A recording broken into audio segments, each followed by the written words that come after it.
Well, good evening, folks. Nice to see you all again. Tonight we are going to take a break for just for this this time around from the subject that we were discussing, which is the concept of meditation and Kabbalah, Jewish meditation, essentially. Because next week is the day that we celebrate. It's the day of the passing of Rabbi Shimon Bar Yochai, the author of the Zohar on BaOmer, and there probably will not be a class next week as I have to be giving a lecture elsewhere.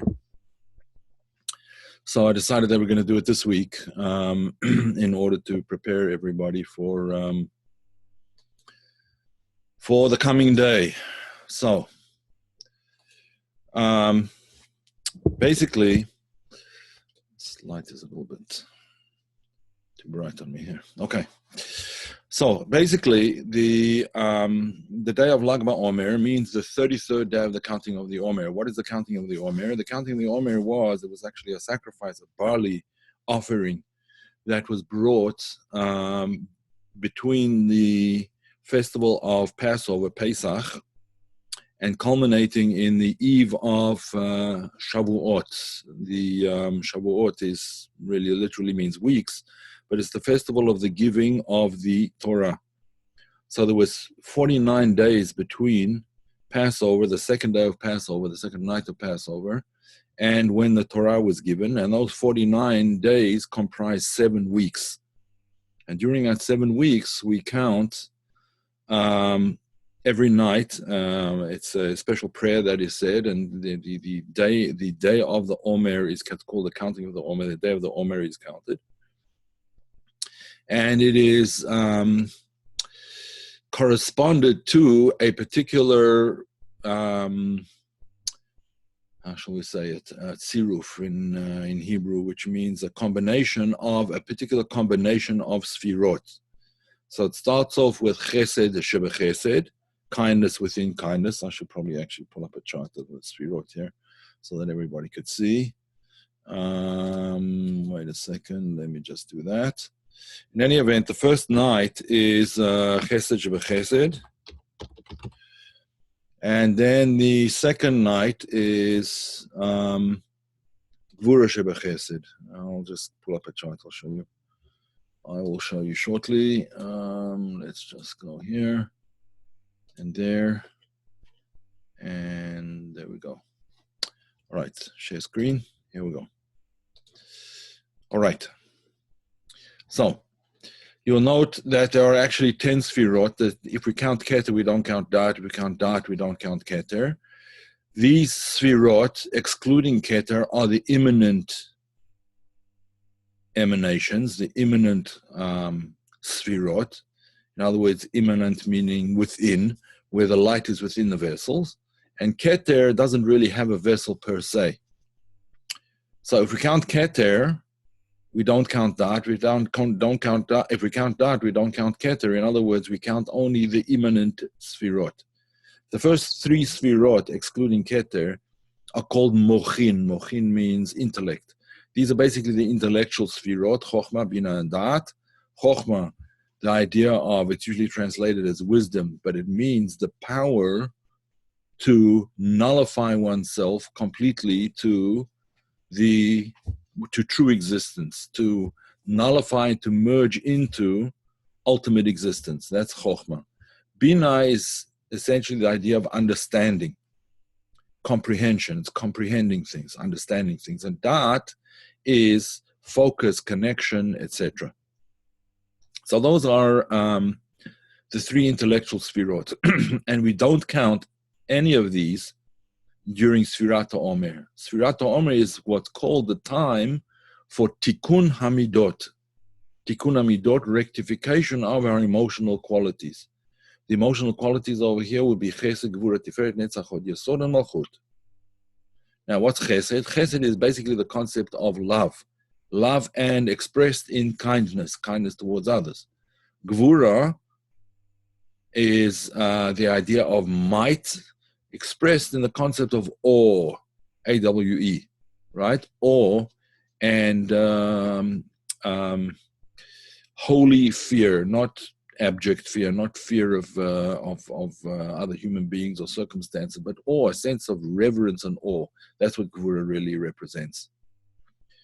Chesed represents reaching down. Gvura represents in many ways reaching up. Okay. Then there's Tiferet. Tiferet is usually the idea of the combination of Chesed and Gvura. It's a midpoint between the two of them, but it represents in the soul the idea of compassion. And so on and so forth. We have all of the 7 Sfirot. If anyone wants a chart of these Sfirot with their corresponding qualities in the soul, positive and negative, you could just ask me, and I will send you a copy of that. Just go to the website, KabbalahDecoded.com, and you'll find the email there, or just simply write to KabbalahDecoded@gmail.com. Kabbalah with 2 B's, KabbalahDecoded@gmail.com. Okay, so the first week then of the counting of the Omer, so we count all 7 within Chesed. Chesed shebechesed, Gvura shebechesed, Tiferet shebechesed, etc. So, in other words, all of these other Sfirot as they are found in Chesed. The first one starting out with pure Chesed, Chesed shebechesed. The same thing the second week, Gvura. It starts with Chesed shebegvura, then Gvura shebegvura, Tiferet shebegvura, Netzach shebechod, etc., etc. And as we go through, until we finally come to the last Sfira, Malchut. So it starts off Chesed Malchut, etc., all the way to Yesod, and then Malchut Sheba Malchut, the day after which is the day of the celebrating of the giving of the Torah that was given after the counting of the Omer. That is the concept of what's called Matan Torah, the giving of the Torah, which happened on the 6th of the month of Sivan. According to the sages, according to one of the sages, it happened on the 7th of the month, the Hebrew month of Sivan. In any event, the day of Lag BaOmer occurs on the day of Hod Shebehod, Hod within Hod. That's the 33rd day of the Omer, and it's Hod Shebehod. Now, Hod Shebehod represents that concept of what is Hod? Hod is in the soul. It's the concept of sincerity, absolute sincerity. So sincerity within sincerity. In other words, let's call it the absolute inability to present something insincere, to present something as it's not. Right? So Hod Shebehod means presenting things completely as they are, sincere within sincere. Absolute sincerity. Sincerity is obviously related to the concept of truthfulness. Right? It's absolute truthfulness. So therefore, that day, that was the day on which Rabbi Shimon passed away. Well, let's not call it passed away. He passed on, or even more precisely, he passed up. He passed on upwards. Now, let me explain what I mean. What I mean by this. Essentially, all of us have been granted what's called 5 levels of soul, or as we explained it in a couple of weeks ago, 5 levels of consciousness, which have, each level of consciousness has a different name. The generic name for all of it is soul, but each one has its own individual name, and it's called nefesh, the lowest one, ruach, the next, neshama, chaya, and yechida.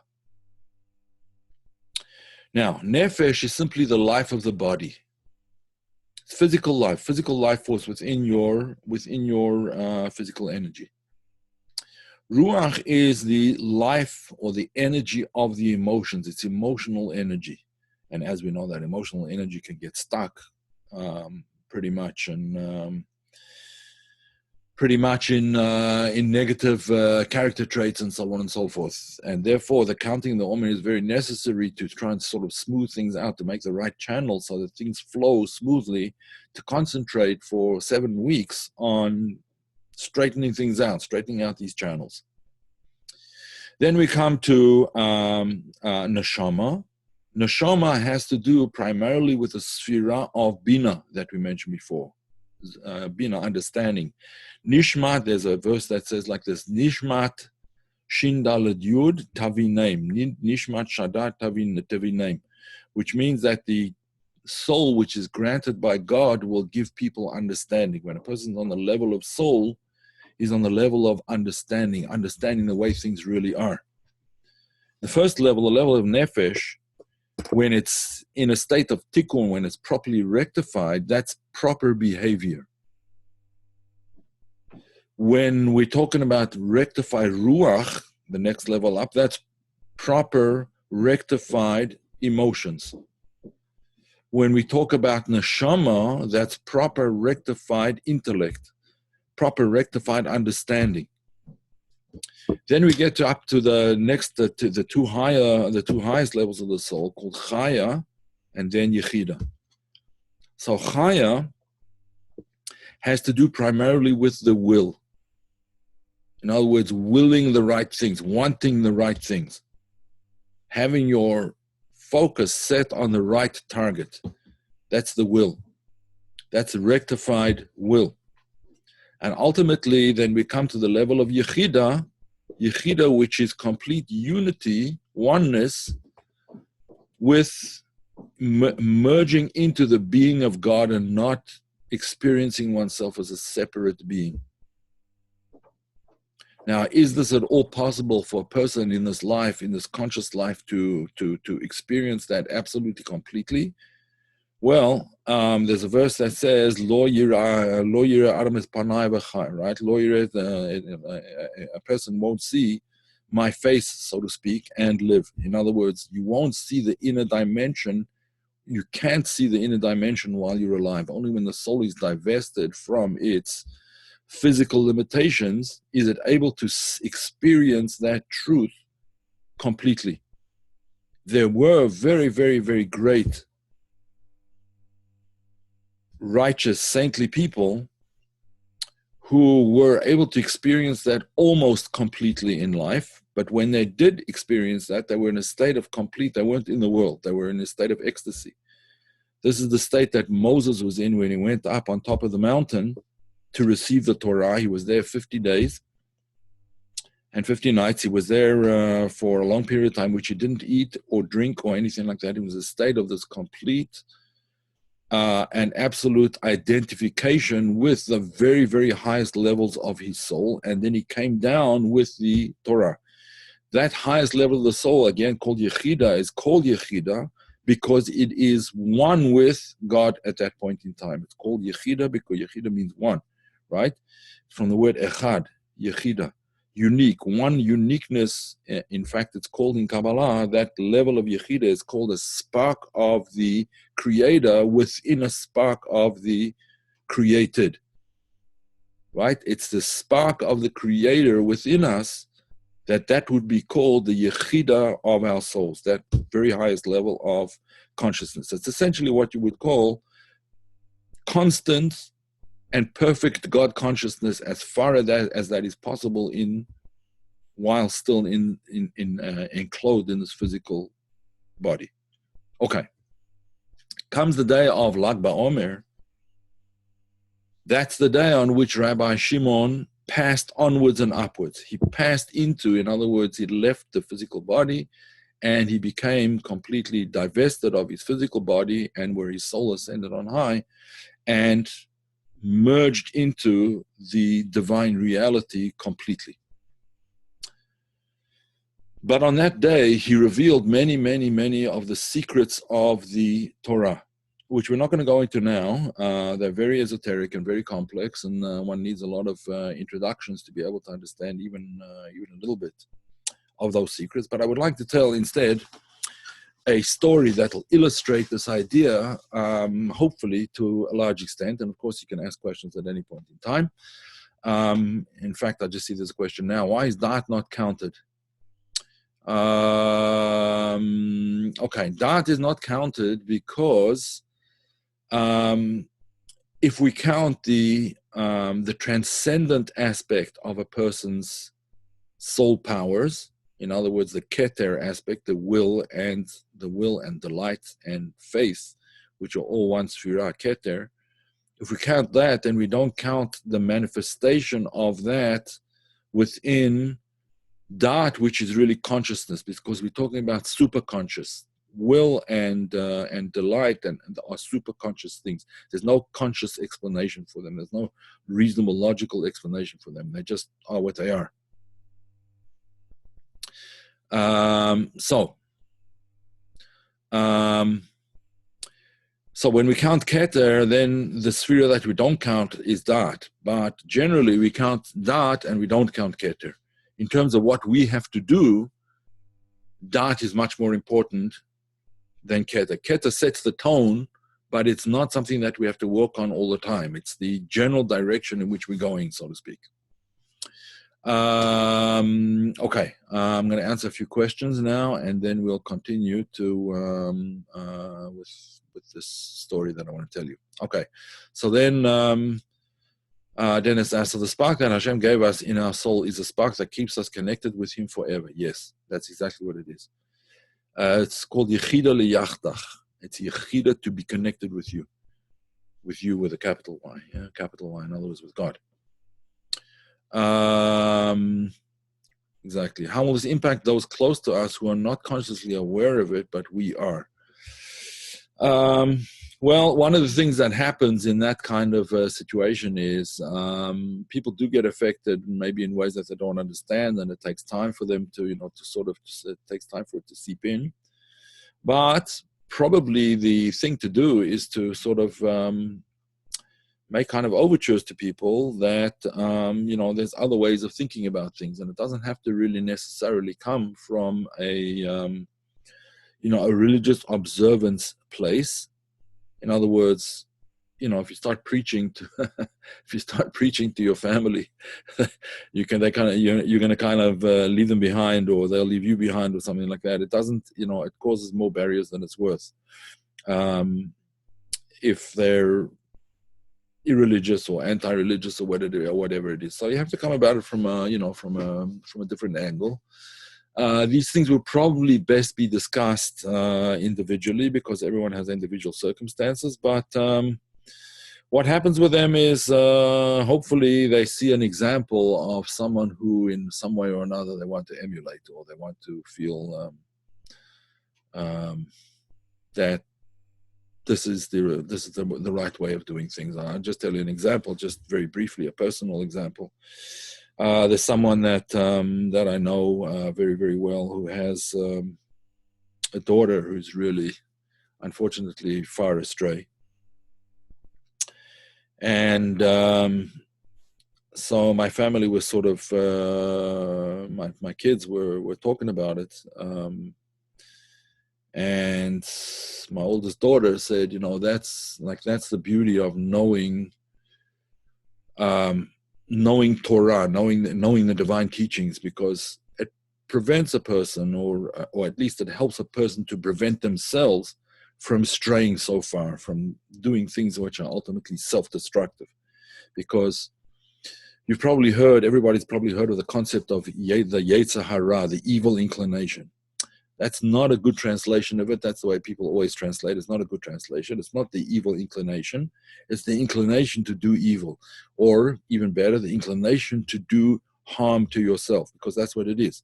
The inclination to go after things that are actually harmful to you spiritually, and this in fact leads right into the story that I'm going to tell you, to do harm to yourself spiritually, that's called the evil inclination, or the inclination to evil, the Yetzer Hara.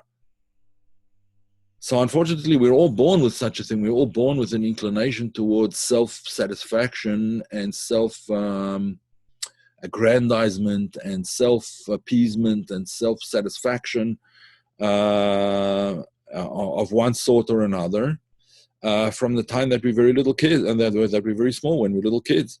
And it's sort of ingrained. We only start to get some kind of intellect. In other words, the godly aspect of ourselves only starts to make itself felt at the age of 12 for girls and 13 for boys, right? Which is called bat mitzvah and bar mitzvah. Girls are, yes, more mature when it comes to these kinds of things. Boys tend to like to self-indulge much more. Girls have a less of a need for that for some reason. Why it is, I don't know, but that's the way it is. Actually, I do know why it is, but that's the way we created. So Okay, let's answer a few more questions, and then we'll get on to the point. Okay, so the Yechidah spark you're speaking of, would this equate with the term point in the heart that is sometimes mentioned in Kabbalah? Nekudat halev. It could be, yes, it could be, but not necessarily. You have to know the context. Some contexts, yes, and some contexts, probably not.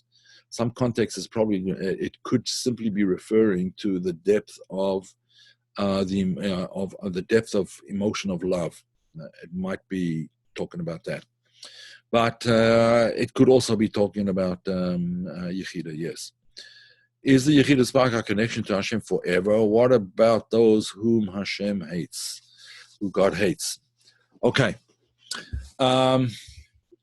Well, this is a complicated issue, and in order to be able to explain it, I'm not trying to avoid it. I want to explain it to you, but what I want to do is explain it by way of a whiteboard. I'm going to have a whiteboard now. And I will show you something on the whiteboard. Can you see? Can you see it? No, oh, it's not working. 1 second. Resume share.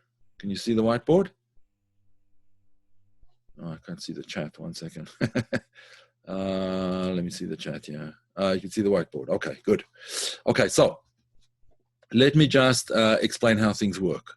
Right, I'm just going to draw 2 circles over here, so you'll be able to explain. I'll be able to explain the idea more or less. Okay, that's 1 circle represents God, so to speak, and the little circle here represents us. Okay, now, what is this connection of Yechidah to God, and what's this concept of Yechidah to us? So essentially, the Yechidah within us is actually part of God above, as it says, in Tanya, in the famous book Tanya, it's called Chelek Elokam Mima'al, right? It's the part of God above. But where does that come from? It comes directly from God. In other words, it's given to us like that, yeah? It's given to us. Our response should be an equal and an opposite response. In other words, God seeks us out, breathes this life into us, and we should act accordingly. Okay? Now, what happens when a person does not act accordingly? What happens when a person acts like an idiot, right? And he erases this connection that he has to God.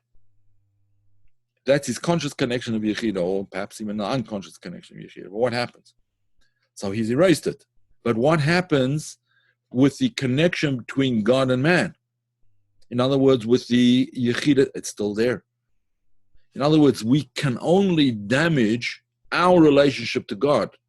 But God's relationship to us is his business. It's not ours. We can't really impact that over a period of time. Perhaps we could, sort of, if God gives up on us kind of thing. But essentially, that's not the way it works. It works by God making that decision, so to speak, as to who he communicates with. And perhaps after a period of time, the person will return to try and reestablish that connection, which now is much more difficult to establish because we have to sort of build it up from scratch, right? Initially, it's given to us, and that's why children are so naturally aware of God, whereas adults are not, because we sort of damage that connection. This is an unbelievable segue into what we're talking about, because this is exactly the concept of the story that I want to tell you soon. Right? Let's go a little bit further and see. Okay. According to Kabbalah, it is sin that causes death. Each time you sin, you create a destructive angel, a prosecutor. What if there's so many you have to go to hell? Okay, what is that? Okay, so that's okay. You know what, Terry? I'm going to answer that question. I'm going to answer it in the context of the story that I'm going to tell, and I think you'll understand it that way. So let me just see if there's a few other questions. If I don't answer it to your satisfaction, let me know, and I will I'll answer that. And what is the Kabbalistic explanation of the Holocaust? Yeah, that I don't want to get into now. Perhaps we could deal with that possibly another time. It's kind of off the subject now, so if you don't mind, I'm not going to deal with it. Okay, so now, let me tell you the story. This is a story that is told in the Midrash about Rabbi Shimon Bar Yochai. He had many students. And one of them, for whatever reason, went out. He left the country, left Israel, and he went to outside of Israel, to what's called often the diaspora, right? At that time, it wasn't yet the diaspora, but he went to live in a land outside of Israel. Let's call it wherever it was. I'm not sure. It doesn't say there, but let's call it he went to America, right? Okay. I don't think America was known at that time, but in any event, he went to America, so to speak. He went to live in America, and he became very, very wealthy. And, he kept on sending messages and letters or whatever to his friends, to other students. And to a certain extent, it seemed that he began to brag about his wealth, and he kind of took things, he took himself a little too seriously. So Rabbi Shimon noticed that some of the students were getting kind of upset about this, but they weren't getting upset that he was bragging. They were getting upset that why don't they have such wealth, kind of thing. It was more sort of, I could say, you could say a kind of a jealousy or an envy, right? It was kind of they're feeling envious. So Rabbi Shimon said to his students, "Okay, let's all of us go up onto the mountainside." The mountainside, and there was a valley. And Rabbi Shimon closed his eyes and he said like this, Bika mali dinarin, yeah, valley, fill up with gold coins. And it happened. He turned to the students and he said, anyone who wants to go and get however many gold coins you want, you can take as many as you want. Go ahead. But just be aware that in the world to come, I'll explain what that means in a second. Just be aware that in the world to come, you're going to be missing.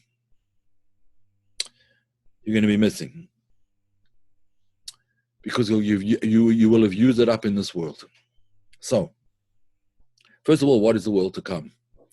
The world to come could be explained in a number of different ways, but probably the way that we should explain it here is that this is the level that is called Gan Eden, right? Gan Eden meaning Garden of Eden, translated as the Garden of Eden. In other words, the highly elevated spiritual status that the soul ascends to after passing away from this body.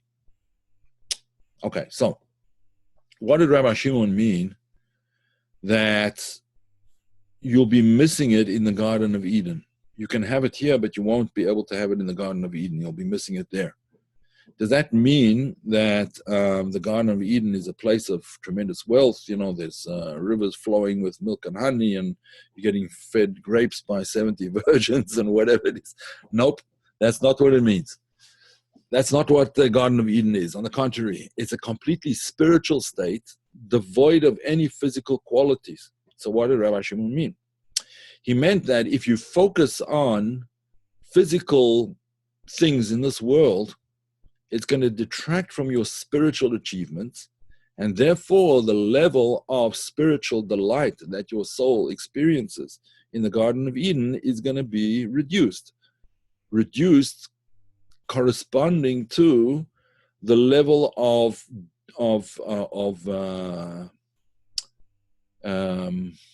devotion, I suppose you could call it, to the physical world. The more devoted you are to the physical world, the less devoted you can be to spiritual reality, and therefore the less of that spiritual reality you will experience when it comes time to experience it.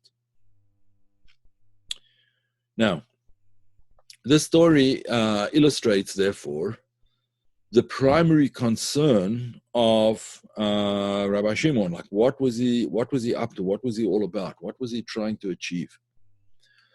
What he was trying to achieve in this world is for people to be able to hold on to that divine connection without it being interrupted or reduced by extraneous involvement with the physical world. Does it mean that a person shouldn't be living in the physical world? Not at all. Does it mean that a person shouldn't be focused on his health and on his welfare and so? Of course. Of course, it doesn't mean that. Of course, a person has to focus on being healthy. As Maimonides points out, and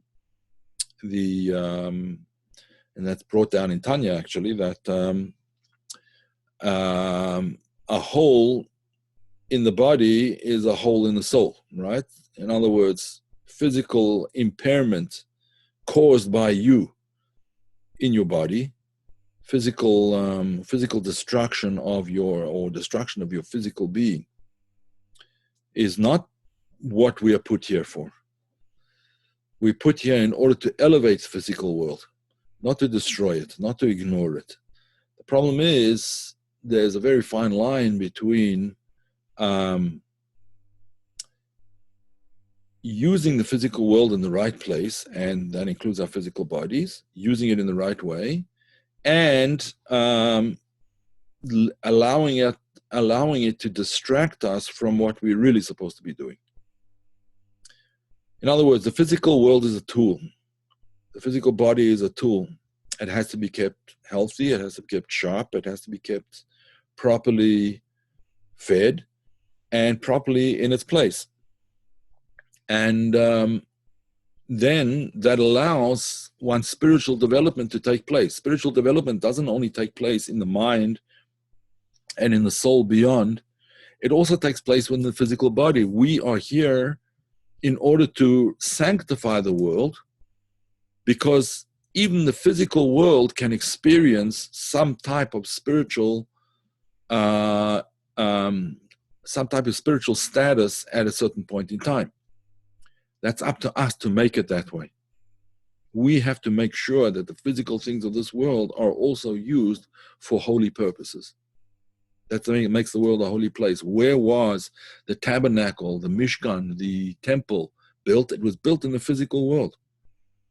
It was using the physical things of this physical world, gold and silver and copper and silk and wool and linen, all kinds of artifacts and precious stones in this world to make it into not an excuse to aggrandize ourselves, but to make it into a place that can also and must also reveal godliness. And that's what Rabbi Shimon tried to teach his students. He wasn't telling them that you should live a life of celibacy and a life of self-deprivation and so on and so forth. That's not what Judaism teaches people, and it's not what Kabbalah teaches people. Yes, there's a certain self-limitation that a person has to have. He has to be circumspect. She has to be circumspect. They have to limit themselves and not just indulge in, steak and chips and chocolate all day long, and Coca-Cola. That's not healthy either. But there are times when you do enjoy the physical things, the things of this world, and there's nothing wrong with that. But it has to be in order to have the right intention. Why do we enjoy the physical world? Because it's a gift from God. It's a gift. It's a gift that God gave us in order to make our lives good, or in order to make our lives comfortable. Why not? Okay.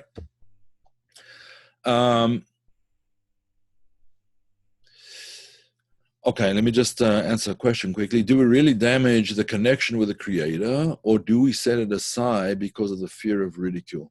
We don't damage the connection of the Creator to us. That's His choice, not ours. We damage our connection to Him. So yes, some people set it aside because of fear of ridicule. I tell you the truth. I have very, very rarely. When I was younger, more maybe, yeah. When I was a youngster, teenager, maybe more. But I have not noticed any sense of ridicule or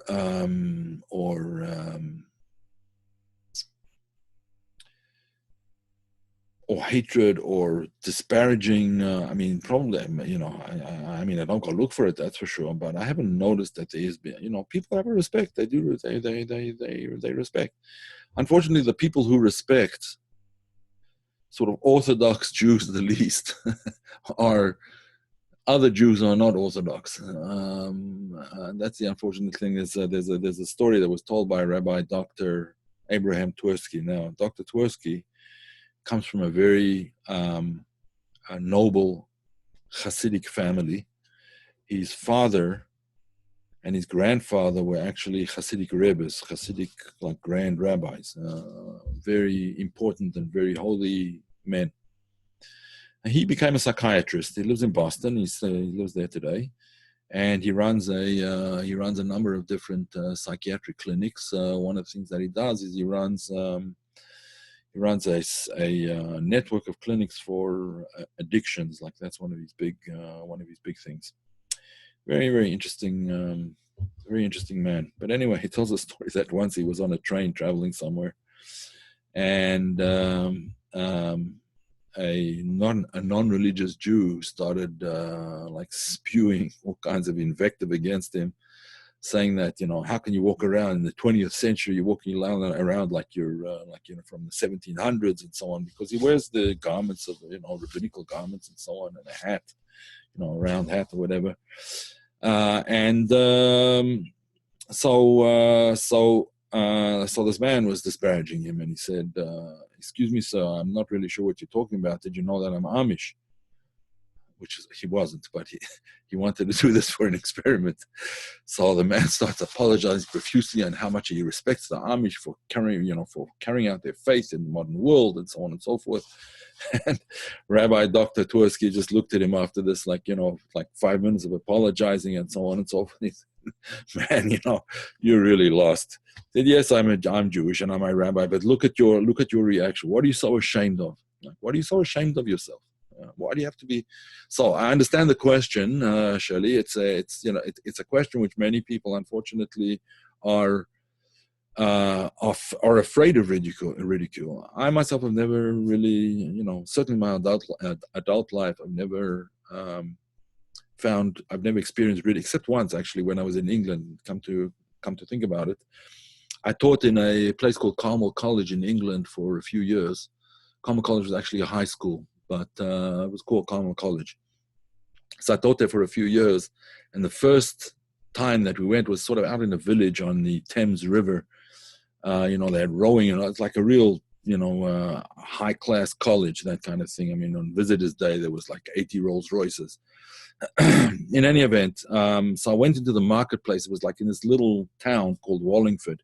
So I went into the marketplace to buy fruit and vegetables before Sabbath. This was on Friday morning, fruit and vegetables for the week or whatever, right? So in the marketplace, it's a marketplace where many vendors come, an open door marketplace. So there were some punks standing there, a group of punks standing there. And British punks are a lot worse than American punks. Most, I think they all had boots on, even though it was a summer's day, they all had boots on. And, one trouser leg was whole, one pants leg was cut off at the knee. They had half their hair was cut off over here. Some of it was blue, some of it was pink, and they had all kinds of studs coming out of their noses and lips and their ears and so on. I mean, you got no idea how these people looked. I think there were 4 of them, 2 guys and 2 girls. And I mean, they looked really, pretty strange. So as I'm walking into the marketplace over there, they just look at me and like this, "Wow, doesn't he look weird?" So I had to laugh, I mean, I didn't say anything to them, but boy, did I laugh. Yeah, so anyway, fear of ridicule? No, I mean, there are people that fear that, but believe me, If you respect yourself, they'll respect you too. A trust account we choose not to use. I'm not sure what you're referring to, Ernest, but if you're talking about the Garden of Eden, so to speak, as a trust account, yes, and that I suppose you could say, right? In any event, yes, a trust account that we're not. Now I see what you're saying. Yeah, in other words, don't use it now, and then you'll have it later, kind of thing. So what Rabbi Shimon was saying was not that in the world to come, in the Garden of Eden, you're going to have these, it's not a physical place. It's a spiritual experience completely. It's completely divested of physical characteristics altogether. So therefore, there can't be gold and silver and wealth and pearls and diamonds and so on and so forth. It doesn't work like that, right? But your interest in these things now detracts from your ability to experience physical things. Spiritual things. Your ability to experience, to have spiritual ecstasy now. The more a person is involved in what's on his plate, the less he's involved, he or she is involved in what's going on in the soul. That's just the way things work. In other words, if a person is involved in his animal soul, in other words, his survival soul, the physical part of his existence, then he's paying less attention to the spiritual part of his existence, and that's what Rabbi Shimon Bar Yochai was trying to teach. So when he passed on, right, when he left the physical body, it was an experience that was shared by many of his students who actually invited in for that day. He taught them all of the teachings that he wanted to teach them, and then he passed. Then at that meeting, so to speak, it's called the Idrizuta, the small chamber where they met, and he sort of passed on in a sense that like he was enveloped in light, it looked like fire, and then he wasn't there anymore. That was basically the passing of Rabbi Shimon, which is one of the reasons that we light this bonfire on Lag BaOmer, to be reminiscent of that particular incident. The world to come is after the resurrection. Well, it depends on how you explain it. There are different opinions, really. Depends on what the final level is. According to Nachmanides and the Ramban and the Kabbalists, the spiritual state of the Garden of Eden is accessible even now, right? A person can be living in the Garden of Eden, or he could be living in hell, so to speak, right? Right now. He could be living, and when he passes away from the physical, the soul is divested of this physical world, and according to Maimonides, Rambam, that's the ultimate experience, after which is nothing more takes place. However, the Kabbalists and following Nachmanides, Ramban, they explain that no, the world of resurrection happens after life in this world, after all life in this world. In other words, at the end of in the 7th millennium, essentially, there's what's called Tchiyat HaMetim, the resurrection of the dead. And that will be the ultimate world. In other words, the ultimate world is back in the physical world, but in the physical world as it is seen, not as physical, but as a manifestation of spiritual. The spirituality of physicality is what's seen. And that is essentially what Rabbi Shimon tried to also instill in his students. Can the resurrection happen in this time now while living? Essentially not. The resurrection will happen at the end of it'll happen in the Messianic era, when there are different views as to when it will happen. It will be after 40 years of the Messianic era, will be after 100 years of the Messianic era, will be after just several years, will it be immediately? There's different opinions, and according to many authorities, it depends on how humanity goes into the Messianic era. It depends on how we go into the Messianic era. If we go into it in a natural way, in other words, because the time has come, or we go into it in a way of early instead of earlier rather than later, because we've elevated the world sufficiently that it'll be able to experience, the physical world will be able to experience that tremendous spirituality even while remaining physical. So it depends on the circumstances. Depends on the circumstances, the spirituality of the people in the world, whether it's going to happen this way or it's going to happen that way. Okay, so was it before Adam's? What was before Adam's sin? That was the Garden of Eden, essentially, right? The Garden of Eden was a spiritual state of being. Even the physical world as we have it now, was on a higher plane of being. It was on the level of the world of Yetzirah, according to the Kabbalists. It's on the second world up, the second plane of reality. And will it return to that or return to higher than that?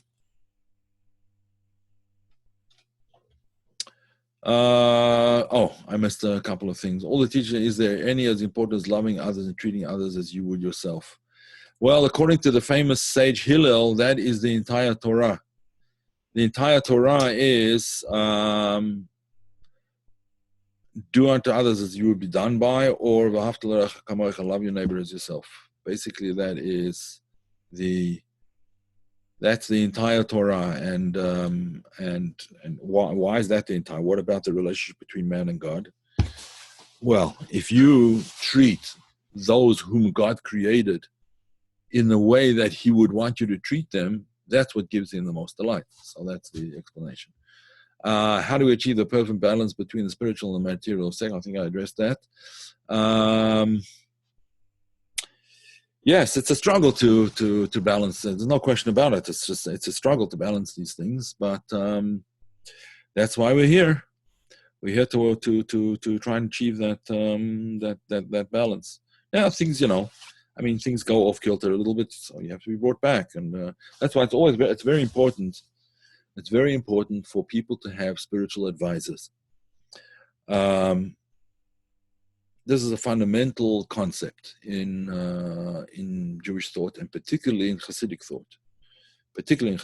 You have to have a spiritual mentor who you consult with on a regular basis. Doesn't have to be daily, obviously, and doesn't even have to be weekly. It could be monthly, it could be bi-weekly, it could be, but a person needs a spiritual mentor. Why? Because we're too close to ourselves to be able to see what it is that we need and where it is that we're supposed to be going. What our strengths are and what our weaknesses are. We tend to be, blind to our weaknesses and overplay or overestimate our strengths, which, okay.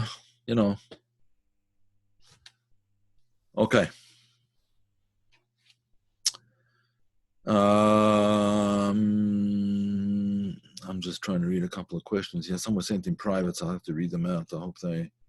all right, this has to do more with astrology, which I don't really want to get into now, but it's a whole lecture in and of itself, and it's probably going to take too long to discuss. Can you have a spiritual mentor in the spiritual world? That's a very, very interesting question, and the answer to that is yes. That is called, in Kabbalistic parlance, that is called Ibur Nishmas Hatzadik, or Ibur Nishmat Hatzadik, which means the impregnation of the soul of a tzaddik, of a holy person, into your own soul, in order to lead you to higher than you could go yourself. That is the highest level it's really the highest level of spiritual achievement, is when one gets an ibur of a tzaddik, right? The ibur, the impregnation of another soul into your own. We know that in the negative sense. I'm sure everybody's heard of the concept of dibuk. Dibuk means when the soul of an evil person, when an evil soul clings to your soul and drags it down. Well, Ibur is the opposite. When a holy soul clings to your soul and lifts it up.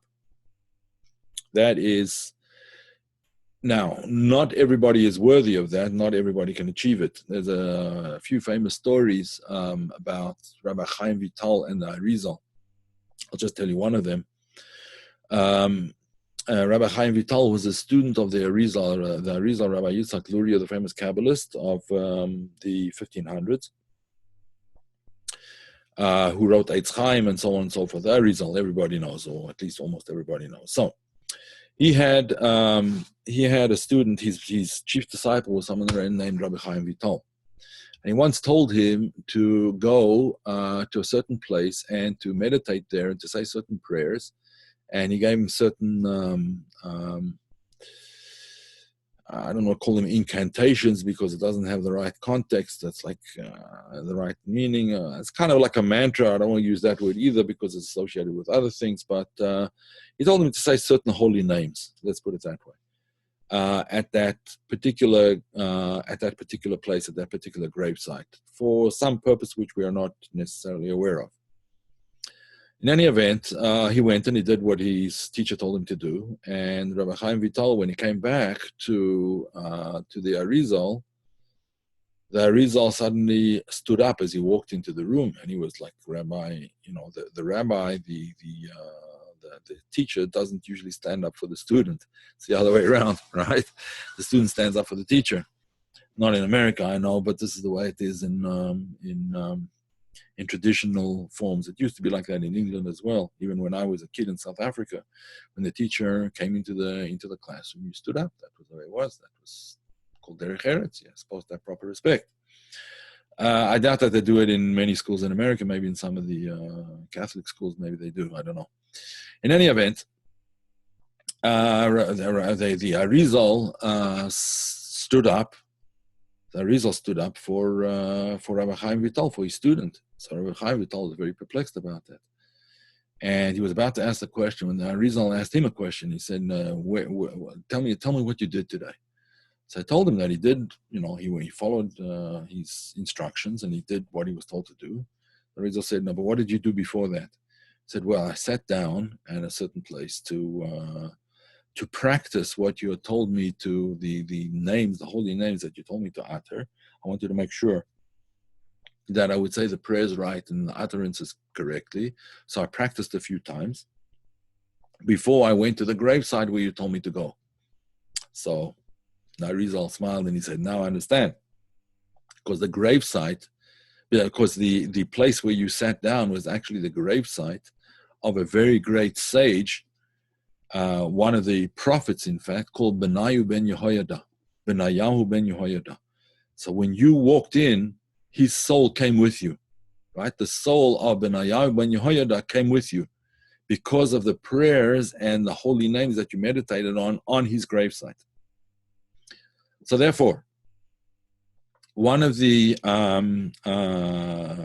possibilities of having a spiritual mentor or a mentor in the spiritual world is Ibur Nishmat HaTzadik, when the soul of a tzaddik impregnates within your own. There is another type which is called a Magid, which is a lower level, but nevertheless it's a highly spiritual and elevated level. And they say that Joseph Caro, the author of the Code of Jewish Law, which is a Jewish legal work essentially, had a daily lesson with a Magid, with a spiritual teacher, an angel essentially. The angel would teach him on a daily basis every morning. Stories that one morning he came late because he was up very, very late the night before trying to work out a legal problem, very knotty and difficult legal problem. He got up late, and his teacher told him that if you're late next time, you might not find me here anymore. I won't wait, right? So there is that as well, a Magid, a spiritual teacher, an angelic teacher. But to have the teacher of it, to have a tzaddik, a saintly person, a saintly soul as your teacher is actually a higher level.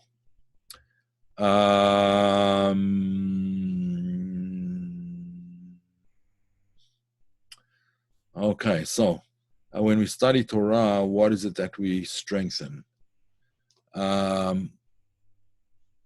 everything.